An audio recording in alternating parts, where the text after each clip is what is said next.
It's a mysterious game of hide and seek. When we marvel at the photographs taken during man-made space missions, one important detail always seems to be missing: the stars. But why is that the case when it's so easy to see the thousands and thousands of stars that twinkle in the sky on Earth? The missing stars in the Apollo photos are even cited as supposed proof that the pictures were taken in a secret film studio rather than on the moon. Does this need to be so conspiratorial? Or is there a much simpler explanation for the mysterious absence of the bright heavenly bodies?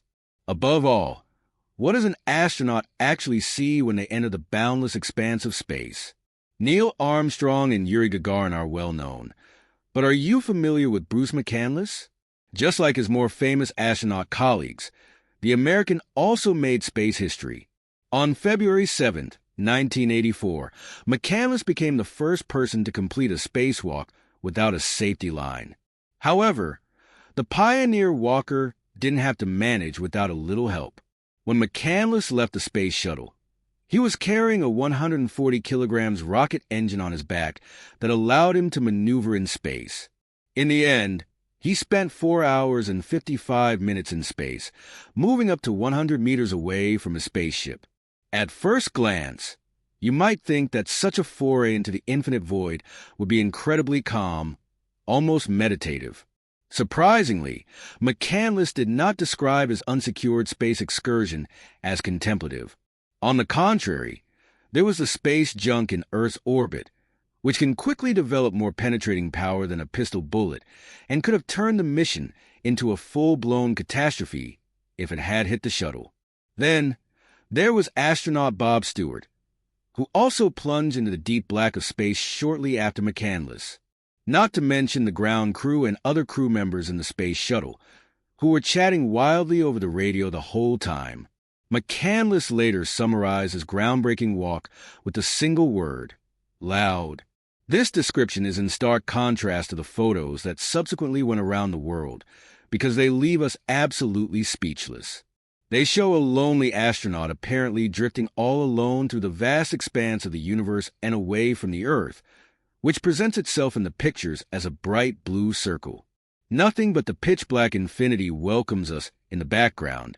But why is that the case? The scene should be teeming with innumerable stars, of course, since there are an estimated 100 to 200 billion of these twinkling formations in the Milky Way alone. However, if the stars are present, how do they become invisible in the pictures? The photos of the Apollo 11 mission also depict a perplexing stellar game of hide and seek. Shouldn't the stars have been especially visible due to the moon's lack of atmosphere? Well, you might think so. In some circles, it's speculated that the stars were omitted because it was too difficult for the set builders in their covert film studios to recreate the thousands of stars in the correct constellations. However, the official explanation sounds different and essentially justifies the absence of stars with the short exposure time of the photos. The moon's surface reflected the sunlight so strongly that not even the astronauts themselves could see the stars.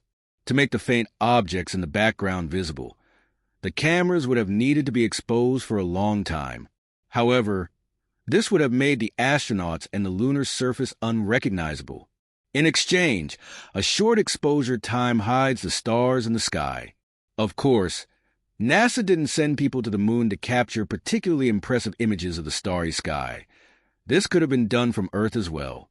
Fundamentally, we must not forget that the stars in the photos taken by the space missions are not isolated. The blackness of space is always distorted by the bright surroundings of the astronauts, the spaceship, the space station, and of course, solar radiation, which always produces a significant amount of light that outshines the background stars, which are comparatively weak. Even if the environment were darker as a result of space missions, the stellar field of view of astronauts would still be limited. At first glance, this sounds like a contradiction because there is no atmosphere in space to block the starlight. However, there is also no light scattering in the vastness of space. Without light scattering, stars appear as tiny dots that can only be seen if they shine very brightly. Canadian astronaut Chris Hadfield, who went into space 3 times between 1995 and 2013, helped assemble the robotic arm on the ISS during 2 extravehicular activities. He described the scene before his eyes as follows. You hold on with one hand and watch the world spin by. It rushes quietly past you with its colors. If you take your eyes off it and look down at the rest of it, you see an unfathomable blackness with a texture that makes you feel like you could stick your hand in. Neil Armstrong reported a similar view of space. From the lunar surface, he could only see the Earth and the Sun, but no stars. Following the Apollo 11 mission, Armstrong stated that the sky is pitch black when viewed from the Moon, just like from the cislunar space, the space between the Earth and the Moon. While seeing the Earth from space is an amazing experience, there are significant risks involved. In fact, roughly 2/3 of astronauts on extended missions report that their vision rapidly declines. NASA experts have found that this is due to the effects of weightlessness, which causes the amount of cerebral fluid to increase significantly, pressing on the highly sensitive structures in the eye. This results in reduced blood flow and damage to the optic nerve, a condition known as VIP, visual impairment and intracranial pressure syndrome. Unfortunately, the associated visual impairments do not always go away after the astronauts return to Earth. Space cameras face different challenges. Unlike human eyes, they cannot adjust their apertures dynamically. Instead, their settings are pre-calculated for expected lighting conditions, with exposure times playing a crucial role.